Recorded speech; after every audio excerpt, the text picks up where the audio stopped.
આજરોજ તારીખ 4 જાન્યુઆરી 25ના રોજ જૂનાગઢ રામવાડી ખાતે ઉત્તર ગુજરાત પરિવાર મંડળનું સ્નેહ મિલન સમારોહ અને વિદ્યાર્થી સન્માન સમારોહ કાર્યક્રમ યોજાયો હતો। ઉત્તર ગુજરાતના એટલે કે મૂળ જિલ્લા મહેસાણા, બનાસકાંઠા, સાબરકાંઠા જિલ્લાના લોકો જે નોકરી ધંધા અર્થે જૂનાગઢ ખાતે રહેતા હોય એવા પરિવારોનો સ્નેહ મિલન સમારોહ।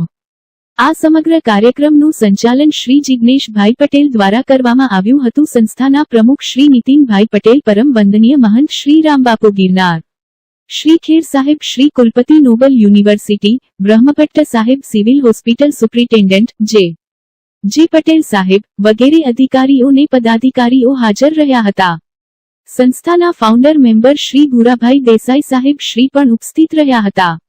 कार्यक्रमना अंते आभार विधि श्री अमृतभाई देसाईए करेल।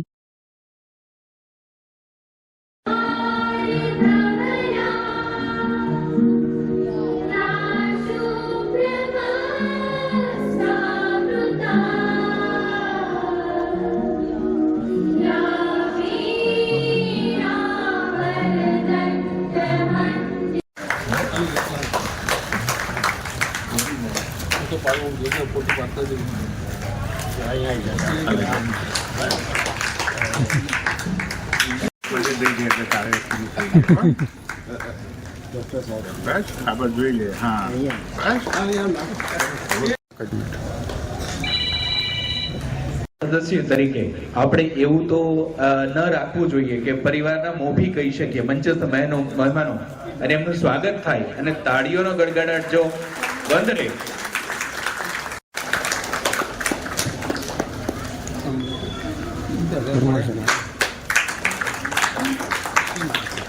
ગોદમાં સંત સુરા અને સાવજ, દત્ત દિગંબર અને દાતારની ભૂમિ એવા ગિરનારની અંદર પૂજ્ય ગોદણિયા બાપુના સાનિધ્યમાં આપ સૌ ઉપસ્થિત રહ્યા છો ત્યારે આપણા ઉત્તર ગુજરાત પરિવાર મંડળના પ્રમુખ શ્રી નીતિનભાઈ પટેલ સાહેબ,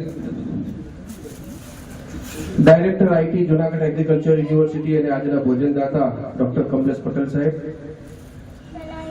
આપણા પૂજ્ય જેમના આશીર્વાદથી આપણે દર વર્ષે કાર્યક્રમ કરીએ છીએ અને સફળ કાર્યક્રમ કરી રહ્યા છીએ એવા परम पूज्य संत Shri Rambapu, civil hospital Junagadh superintendent doctor Pratap Brahmbhatt saheb, noble university कुलपति doctor H N. Kher saheb, Shri D K. Dave saheb, Shri Ashish Panchal saheb, अमारा वडील मुरब्बी અને અમારા માર્ગદર્શક એવા માન્ય શ્રી અમૃતભાઈ દેસાઈ સાહેબ, શ્રી पीआई एवं जे पटेल साहेब, डीवायएसपी पटनी साहेब, पूर्व जनरल मैनेजर दूधसागर और अमूल डेरी एवं श्री जयंतीभाई पटेल, पूर्व मेयर और कॉर्पोरेटर आप सौनो हृदयपूर्वक आवकारू छू, स्वागत करू छू। धन्यवाद।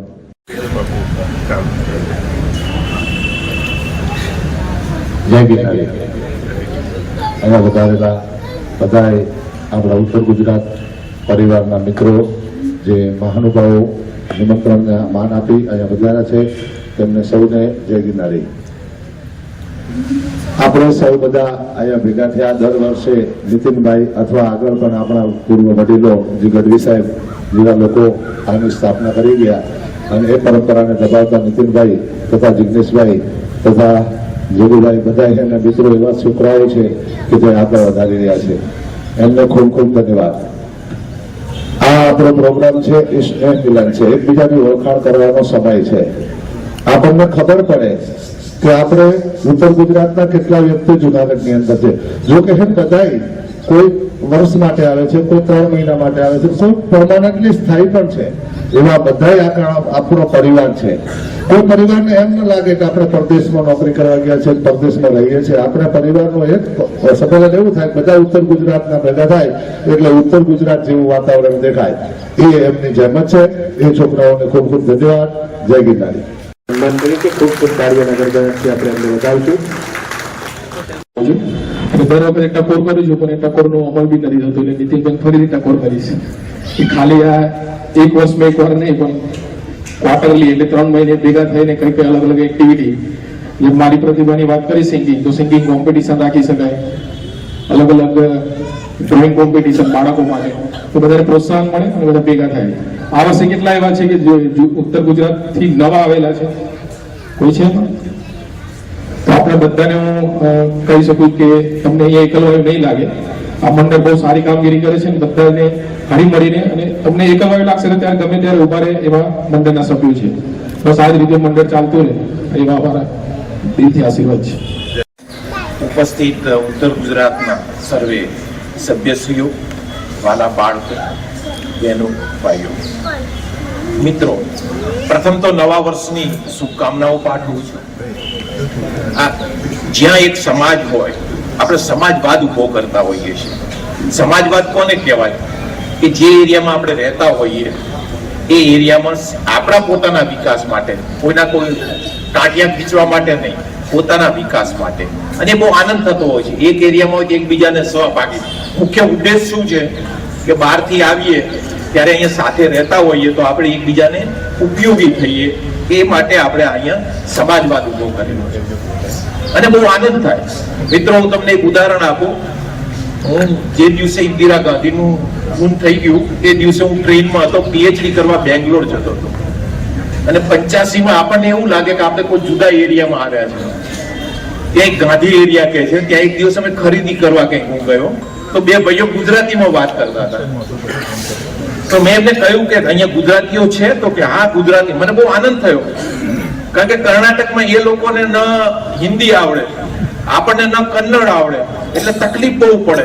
એટલે ત્યાં કંઈક અમે બસમાં મુસાફરી કરી તો વંદુ યરડુ ને એવું થોડું થોડું કન્નડ શીખેલા, એટલે બહુ તકલીફ પડે.